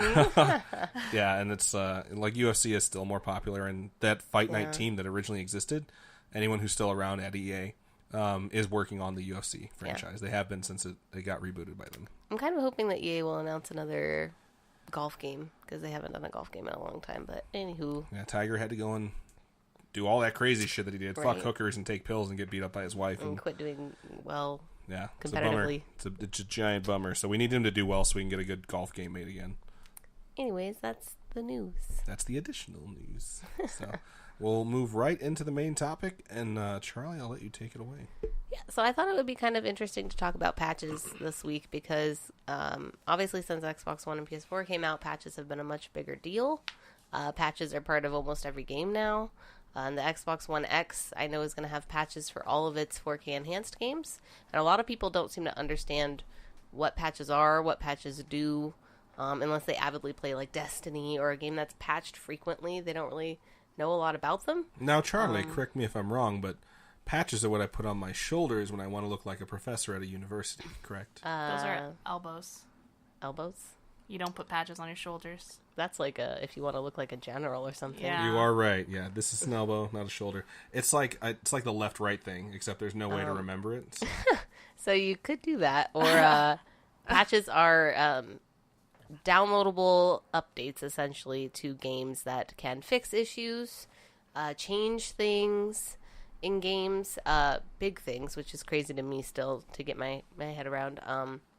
Obviously, in the way of Xbox One X, they're going to patch in all of those newer style graphics that you're looking forward to, those enhancements. That's crazy. And the patches are huge. Like, some of the patches that we're going to have for Xbox One X are going to be Gigs insane. and gigs. Exactly. And I don't think people really understand the concept or the style. But I was reading up on some of the Xbox One X patches. Like, Forza's going to have a 30 gig patch. They were saying that now with the patches for the Xbox One X, Quantum Break, a game that's probably not worth playing for this reason, is up to like 178 gigs worth of content. Oh my gosh. If you consider all the patches and shit that's required for it. We've definitely seen situations where patches are put into games. They do it a lot in fighting games too, where after a game has been out for a while, they patch characters that are overpowered or issues they find with characters, which is kind of sad to me because, like, when I went to EVO a couple years back, they had talked about how they patched some of the characters for Injustice, but then you watch the Super Smash Bros. Tournament and they can't patch Melee because it's on GameCube. So there were people taking advantage of glitches and issues, and it was kind of super entertaining to see how people reacted and worked around those things and used those things, and it was just kind of made it more interesting. It's funny because something like that is what basically killed off For Honor in the competitive scene, because they had an issue that they hadn't patched, but they had patched balance issues before, and their exploitable glitch was used to win the championship, and the guy won like $10,000 because of it. And it's like, what's better, a self-regulating community who understands that there's something that's broken and doesn't use it, but people can go ahead and exploit that if they want to, or the system that we currently have in place where you can change everything about a game after its release.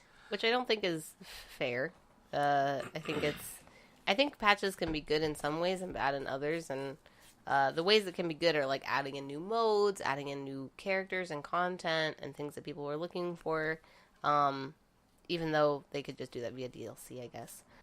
Like I said, some patches are good. Like, they just did a Friday the 13th patch that I've heard made some improvements to the game, and a lot of people felt like it kind of gave it a new feel to it.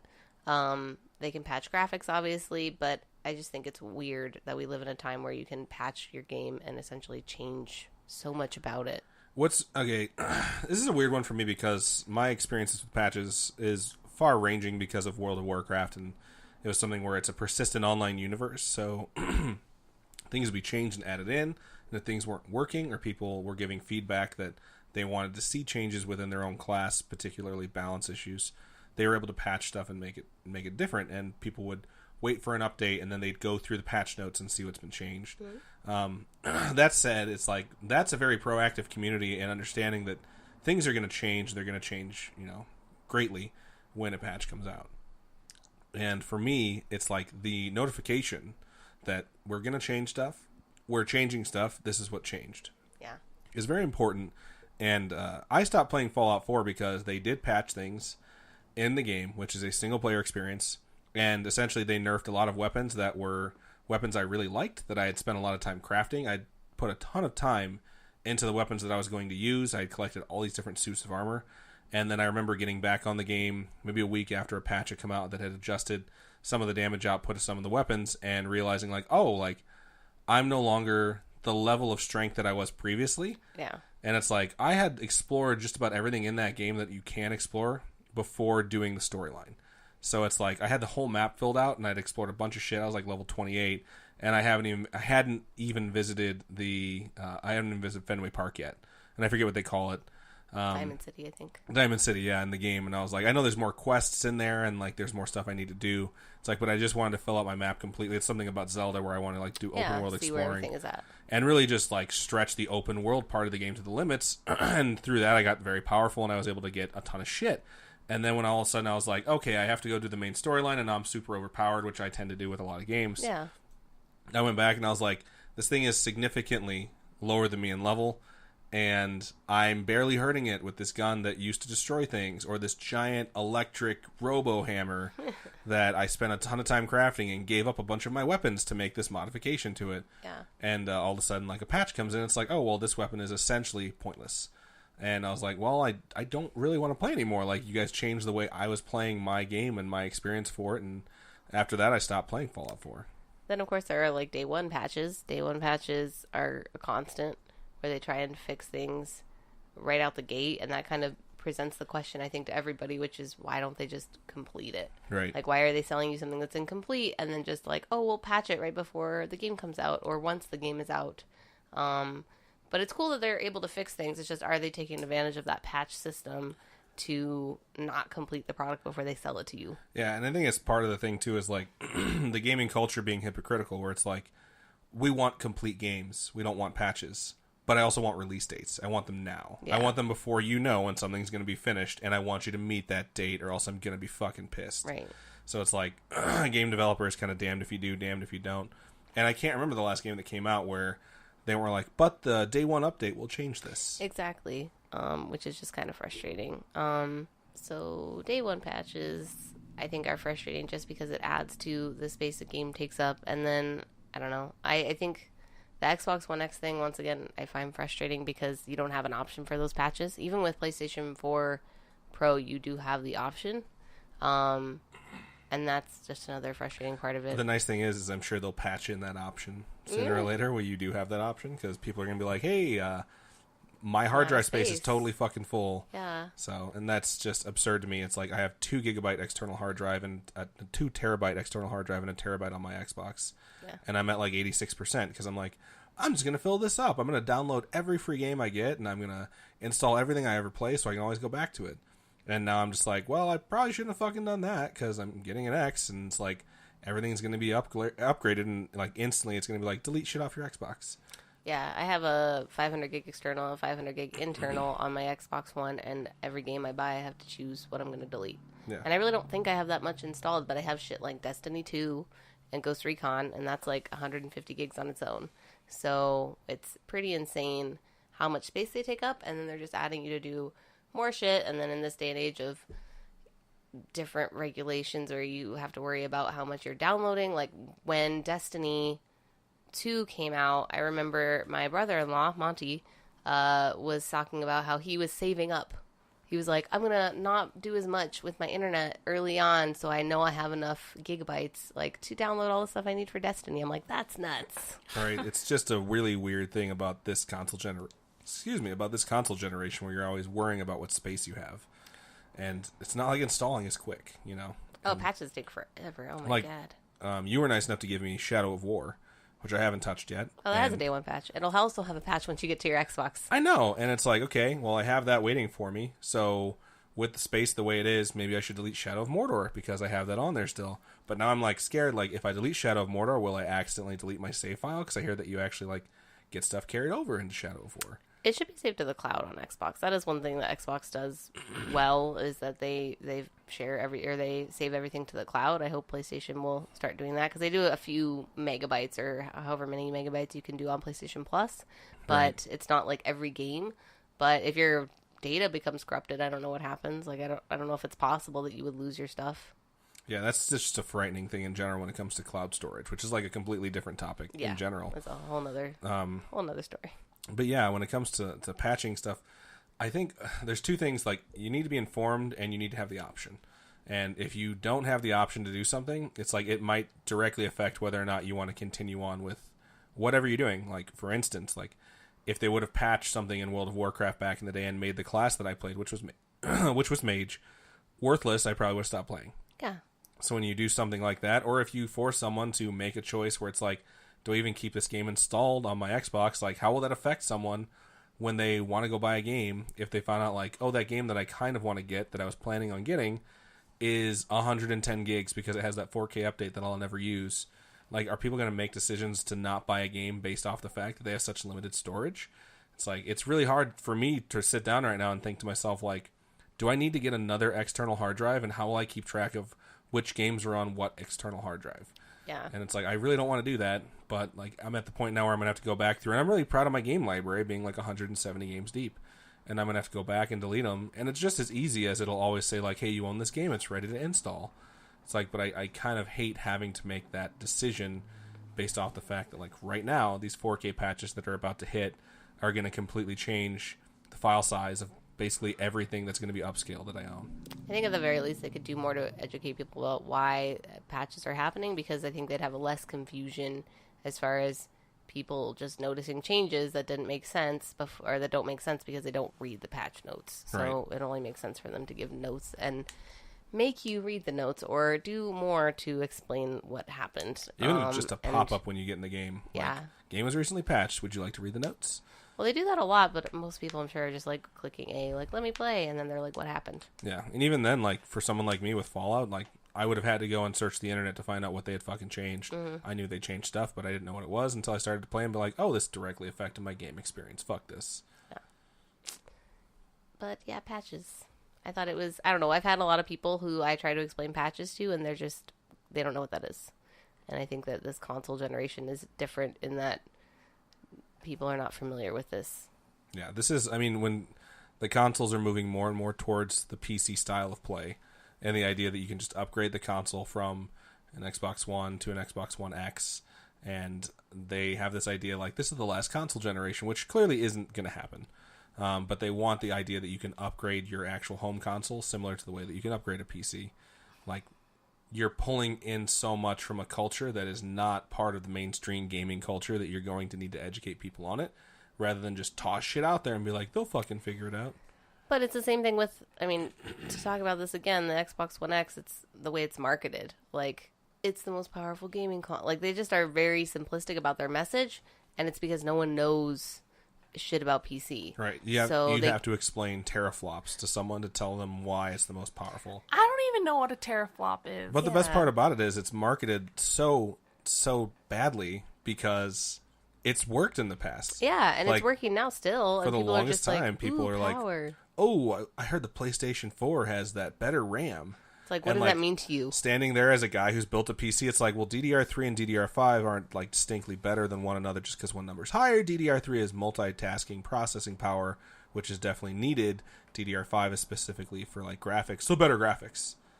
It's like, yep, we can totally dumb it down to better graphics. The side-by-side comparisons are going to be almost negligible. Yeah. And like changing your game and what app you have open essentially is like, 0.6 seconds of difference, which to you is nothing and you don't care about, but to a tech junkie is like everything in the world. Yeah. So it's like when you have a simplistic message of like, we're more powerful, and then you have to put the onus on the other person, the other company, to state like, well, we're more powerful in this aspect, and then they have to start being specific. Then the generalized moron audience is just like, tune out. So they are more powerful? Yeah, they just want a simple answer. Yeah, it's like, well, I'll take that one.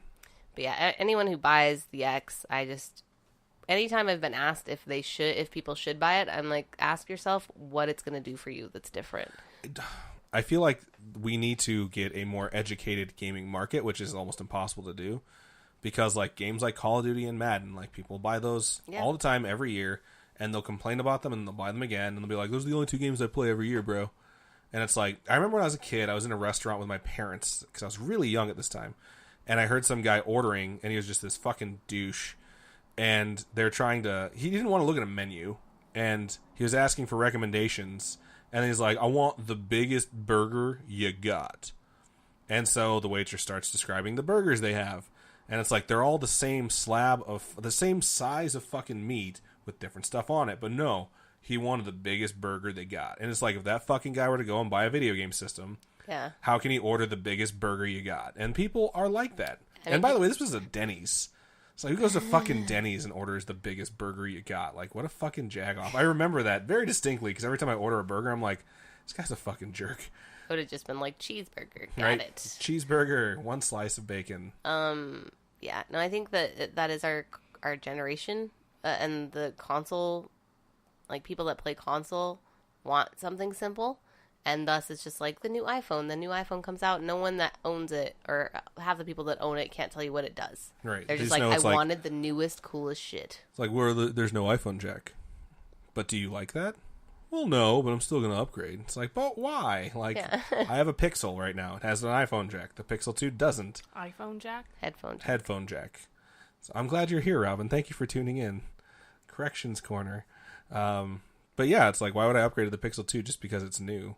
So it's I don't know. It's like a dumbed down version of stuff, and it's like it's hard to educate that group of people on stuff like patches, where it's like, we're going to change things after we sell this to you, which is already kind of a scary thing to say to someone. Yeah. Because they already have their expectation in mind, and if it actually meets it, to let someone know, like, we're going to change that. Hopefully it'll still meet your expectation afterwards.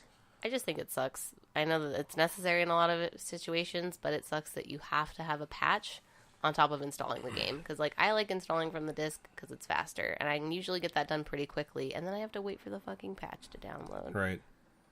And for people who don't have internet, it just... What's up? I was going to say, if you're doing it digitally, can't they just put the patch within your download so you don't have to, like, download the game? And Usually then... it's an update file, like a separate update file. They Can't they download just- at the same time, but it's like Q1, Q2, where one goes first, And the that other one sucks to comes me, second. too, because then it just slows everything down. Like, then they're both slowly up doing it, and it's like, my game's not going to be installed forever because it's also trying to do the fucking update. Yeah. Right. So it's like, that's why I like having the Switch, because they're cartridges. I don't have to worry takes about like that 10 shit. seconds. I literally, like, I have put games into my Xbox to install or started downloading, like Shadow of War, because that was on my internet, which is really slow right now for some reason. And I was like, start downloading this. And I was like, this will be done in 3 hours. I'm going to go play Legend of Zelda on my Switch while I wait. Yeah. So it's like, it's just not fun sometimes. The time we live in. Patches, I will say, on like the bright side, they do give you the opportunity if you screw something up to fix it, like with No Man's Sky, where they've patched in a bunch of stuff where if this stuff was in the actual game release, it probably would have gotten consideration for Game of the Year.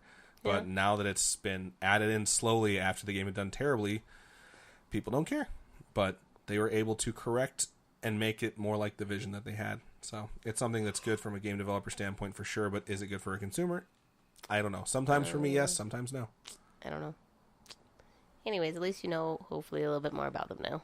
Yeah, and if you guys have any questions or comments, you can go ahead and go on facebook.com/nerdchillspodcast and let us know. It is a Facebook page, not a Facebook group. I get told that a lot, so feel free to comment on there. You can also go onto Twitter and talk at... Apparently there's a child in the room. And you can tweet at us at nerd_chills. You can find us at www.nerdchills.net, or you can leave the www off. I don't think that's needed since 2002. World Wide Web. Stands for World Wide Web. You can find myself at the Adam Diaz on Twitter. You can also email me at mailum, maylum, at nerdchills.net.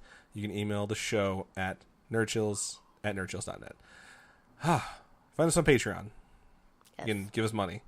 You can rate us on iTunes or Google Play Music or any of the places that you download our And don't forget the giveaway that And- goes through till the 11th. Don't forget the giveaway. Yeah, it's going until 11/11. We've mentioned a lot. Feel free to go on there and let us know what you guys like from BlizzCon. I think that's everything. Do we have any other promos running? I don't think so. We had one I mean, we're contest still from the month doing of the sharing the October. Star Wars thing. Yeah, for sharing Isn't CJ supposed to? sharing the show. CJ was tracking. He's not here, so we won't announce the winner. I'm pretty sure I know who it is, and I'm pretty sure he knows who he is. But we will go ahead and check and make sure with CJ before we announce it on next week's podcast. So cool. Charlie, if the fine folks wanted to find you, where could they do so? You guys can email me. I'm Charlie at nerdchills.net. Or you can tweet at me. It's NC as in nerdchills_Charlie with an EY. Cool. Robin, if the fine folks want to find you, where could they do so? At the Robin Grace, at pretty much everything. Cool. And your Etsy shop. robinskycorner.etsy.com. I'm pretty sure that's how you find shops. Cool. I don't know. I certainly hope so. Yeah, Right. I certainly hope so. So that's everything we got for you guys. Extra long episode packed with a ton of stuff. Yes. Basically two main topics. One at the front of the show, one at the beginning, and you guys are hearing this at the end because out of order stuff is great. So I did want to say I had a couple people ask me like if I was doing okay because it sounded horrible last week. So thank you for surviving that with me. yeah, we appreciate that, guys. I'm sorry it sounded like fucking gravel Or something. She sounded like an 80-year-old version of Charlie who smoked too much. So it was interesting to see into the future. Wow. But Thanks. into an alternate future. God, like the one where Biff went back in time and changed your life and married your mom instead. Right. So that's everything we got for you guys. I'm going to go ahead and let Charlie do the sign-out this week. Everyone take a chill pill. We'll be back next week. See ya. Boy. Bye.